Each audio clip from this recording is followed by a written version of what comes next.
Dans l'évangile de Philippe, il y a une seule phrase que l'Église tente d'effacer de tous les manuscrits depuis des siècles. Il dit ceci: il existe quelque chose fabriqué par des mains humaines, capable de préserver la lumière dans sa forme originale, et lorsque les forces du monde sentent sa présence, elles reculent toutes immédiatement. Pas seulement quelques-unes, ni la plupart des menaces, toutes, sans exception. Chaque sel arcanique, chaque manipulation spirituelle, toute méthode d'extraction d'énergie, tout est complètement annulé par un seul objet que n'importe qui peut créer en seulement 10 minutes, même aujourd'hui. Les premiers gnostiques ne portaient pas de dizaines d'amulettes protectrices ni n'effectuaient de rituels complexes. Ils n'avaient qu'un seul objet, quelque chose qu'ils pouvaient fabriquer eux-mêmes, avec des matériaux accessibles à tous. Et, selon leurs archives, cela a fonctionné si parfaitement que l'Église n'a pas simplement interdit cette pratique. Elle exécuta toute personne trouvée avec ces objets et brûla tous les textes qui enseignaient comment les fabriquer. Il ne s'agissait pas d'une protection basée sur la confrontation, mais plutôt sur la fréquence. Voici ce qui distingue cette méthode de tous les autres enseignements de défense spirituelle. Les archontes attaquent de 5 manières distinctes: invasion mentale, kidnapping émotionnel, fuite d'énergie, manipulation des rêves et interférence avec la synchronicité. 5 méthodes différentes. La plupart des doctrines proposent 5 solutions distinctes. Mais ce que Jésus a révélé était quelque chose que l'Église ne pouvait jamais permettre de propager: les 5 types d'attaques opèrent en dessous du même seuil de fréquence. Lorsque vous portez un objet qui émet une vibration au-dessus de ce niveau, toutes les méthodes perdent leur effet en même temps. Vous ne les bloquez pas. Vous devenez inaccessible. Aujourd'hui, vous apprendrez ce qu'est cet objet, pourquoi il neutralise toutes les formes de contact hostile et comment le fabriquer immédiatement. Si vous créez l'objet ce soir, sachez qu'à partir de cet instant, plus rien ne pourra l'atteindre. Pour comprendre pourquoi un seul objet peut désactiver les 5 types d'attaques, il est nécessaire de comprendre la hiérarchie des fréquences qui structurent toute la réalité. La monade est la source, la pure conscience, la perception infinie qui se manifeste comme l'existence elle-même. De là émanent des rayons de lumière, comme un prisme qui déploie la lumière dans de multiples directions. Sophia est une de ces émanations, la sagesse divine qui rayonne depuis l'origine.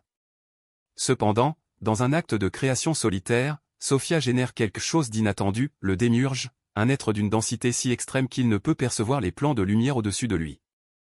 Et le démiurge, confondant sa vision limitée avec la totalité de la réalité, se proclame Dieu et commence à créer. Il donne forme à la matière, invente le temps et crée les archontes pour lui servir d'exécuteurs testamentaires. Ensemble, ils construisent tout ce système, une prison de densité destinée à emprisonner la conscience divine et à en extraire indéfiniment son énergie. Cela signifie que les archontes sont à plusieurs niveaux de la source. Ils ne fonctionnent pas sur la fréquence de monade, pas même sur celle de Sophia. Sa vibration est celle du démiurge, déformée, lourde, bien en dessous de la lumière originelle. Et c'est là que réside la loi qui régit tout cela: tout ce qui est en aval est soumis à ce qui coule en amont. Un delta ne contrôle pas la source du fleuve. Les archontes ne dominent pas la monade. Ils ne sont pas égaux, ce sont des créations en aval et sont liés par les limitations vibratoires de leur créateur. Imaginez maintenant la lumière ultraviolette rencontrant des bactéries. Elle ne les combat pas, elle ne discute pas, elle ne négocie pas et ne pousse pas. La fréquence de la lumière UV rend tout simplement impossible l'existence des cellules bactériennes. Ils ne peuvent pas maintenir leur intégrité structurelle dans ce spectre. Ils ne se dissolvent pas parce que la lumière les attaque, mais parce que leur fréquence de fonctionnement est incompatible avec sa présence. La lumière existe, et son existence est mortelle pour tout ce qui vibre sous sa portée. C'est la relation exacte entre la fréquence de la monade et celle des archontes. Lorsque vous portez un objet qui transmet une vibration source pure, ancrée dans une forme physique, vous ne combattez pas les archontes. Il émet une fréquence qu'ils ne peuvent pas maintenir. Vos attaques ne sont pas bloquées. Ils se désintègrent avant de vous atteindre, car vous êtes enveloppé dans une vibration qui rend vos méthodes inopérantes. C'est comme essayer de conserver de la glace solide dans un four. Pas besoin de combattre la glace. Cela ne peut tout simplement pas exister dans cet environnement. Font automatiquement. Toutes les attaques des archontes, quelle que soit leur forme, fonctionnent en introduisant des fréquences plus basses dans leur champ énergétique.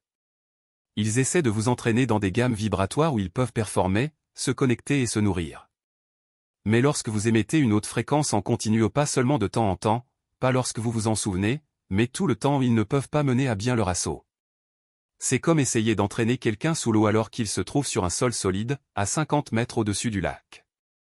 La mécanique ne fonctionne pas. L'attaque ne mène nulle part.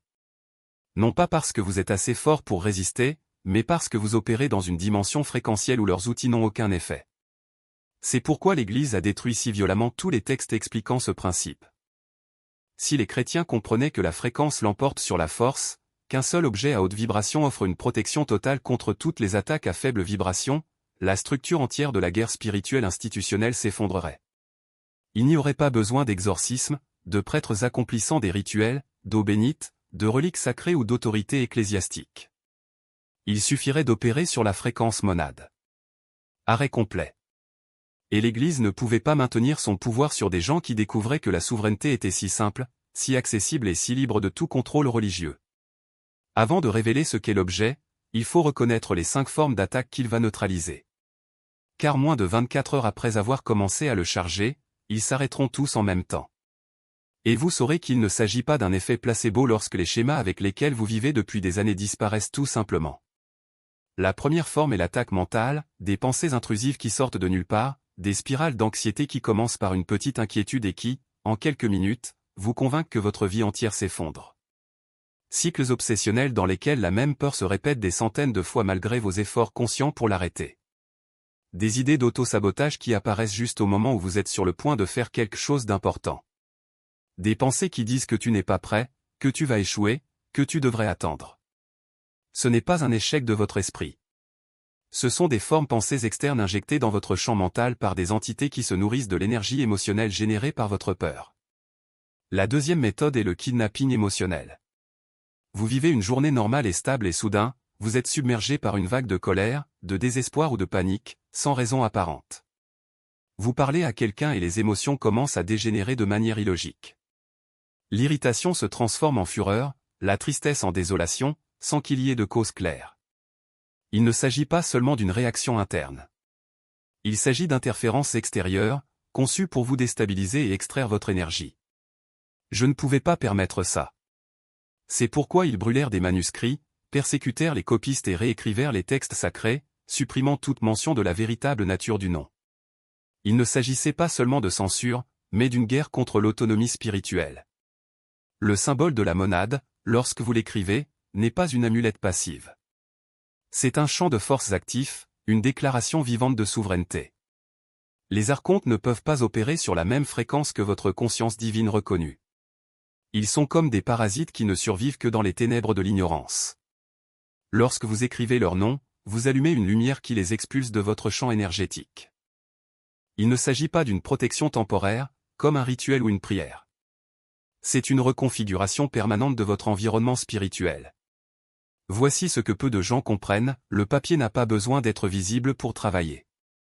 Vous pouvez le plier et le conserver dans votre portefeuille, votre poche ou même dans un livre. Ce qui compte, c'est qu'il soit proche de votre corps, car c'est votre proximité qui maintient le champ de fréquence actif. Certains préfèrent le porter sur leur poitrine, près de leur cœur, pour amplifier la connexion. D'autres le placent sous l'oreiller pour protéger leur sommeil et empêcher la manipulation des rêves. Il n'y a pas de règle stricte, ce qui fonctionne et ce qui, selon vous, renforce votre intention. Le plus important est que vous ne demandez pas de protection. Vous déclarez qu'il existe déjà. Ce n'est pas un bouclier que vous élevez contre une attaque. C'est une affirmation que l'attaque n'a jamais eu de pouvoir sur vous. Les archontes ne peuvent pas drainer ce qui reconnaît déjà sa propre plénitude. Ils ne peuvent pas détourner les émotions de ceux qui savent déjà qu'elles sont une énergie passagère. Ils ne peuvent pas manipuler les rêves de ceux qui comprennent déjà que la conscience ne se limite pas au corps physique. Il y a un détail crucial que presque personne ne mentionne, le document doit être rédigé dans un état de clarté. Cela ne sert à rien de le faire alors que vous êtes rempli de peur, de colère ou de doute. Ces émotions basses contaminent la fréquence et affaiblissent la transmission. L'idéal est d'écrire après une méditation, un moment de calme, ou même après une profonde respiration pour calmer l'esprit. Vous n'avez pas besoin d'être dans un état d'extase spirituelle, soyez simplement présent, conscient de ce que vous faites. Chaque lettre doit être tracée avec l'intention qu'il s'agisse d'un acte de reconnaissance et non d'un appel à l'aide. Certains demandent, et si je perds le papier? La réponse est simple. Si elle est détruite, la fréquence ne se dissipe pas immédiatement. Le fait de l'écrire a déjà modifié votre champ énergétique. Le papier n'est que le point d'ancrage dans le monde physique, mais la véritable protection vient de votre conscience. S'il est perdu, vous pouvez le réécrire. S'il est brûlé, vous pouvez en créer un autre. Ce qui compte, c'est que vous ne cessiez jamais de porter le souvenir de qui vous êtes. D'autres demandent, pourquoi le nom doit-il être écrit à la main? Ne pourrait-il pas être tapé à la machine? La réponse réside dans la nature de l'énergie. Un texte numérique est une séquence de 0 et de 1, une représentation abstraite sans lien avec le corps.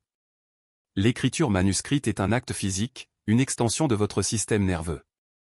Lorsque vous tenez le stylo, vos doigts transmettent des impulsions électriques.